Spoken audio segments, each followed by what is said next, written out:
Bullying in the school systems and what you can do to help your family or your children have a better educational experience.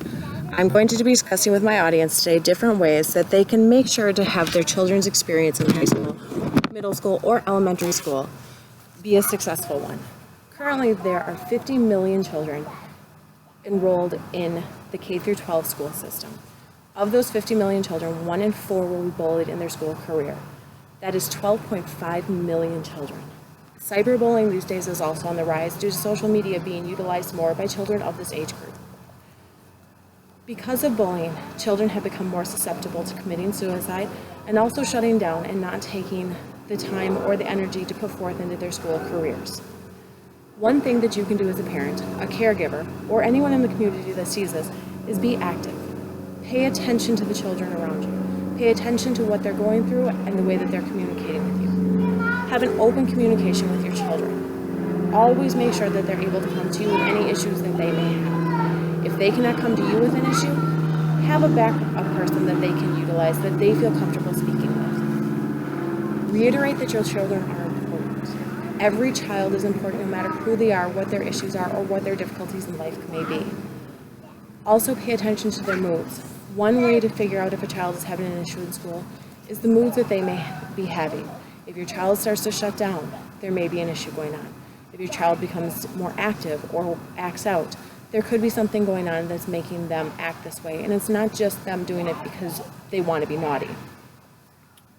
Check in with your children's teachers. They spend 8 hours a day with your child and can sometimes know them as much as you, if not better, and their moods.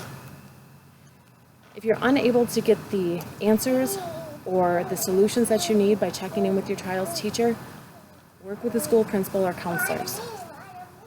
They're there to help you. If you need help, always make sure that you reach out for it. These children need you to be there to speak for them. They need you to take the stance that they sometimes don't feel comfortable doing because they don't know how to speak for themselves. If all else fails and the schools cannot give you what you need them to do, contact the police.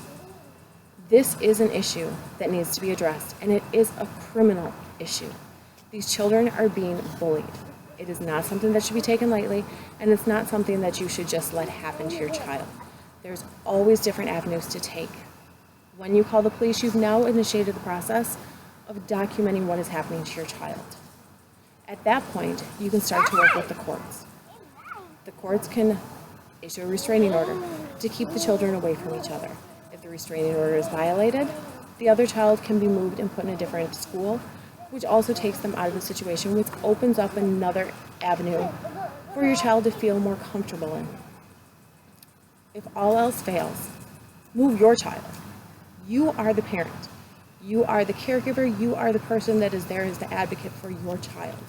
You always want to make sure that your children feel safe, secure, and that they can learn from the experiences that they have to go through in life and can have a good, positive educational career. So in conclusion, always make sure that you're paying attention to your children. Sometimes they won't tell you what's wrong, so you need to be there for them. 2, if your child doesn't feel comfortable talking to you because of the situation, always have somebody else that they can talk to.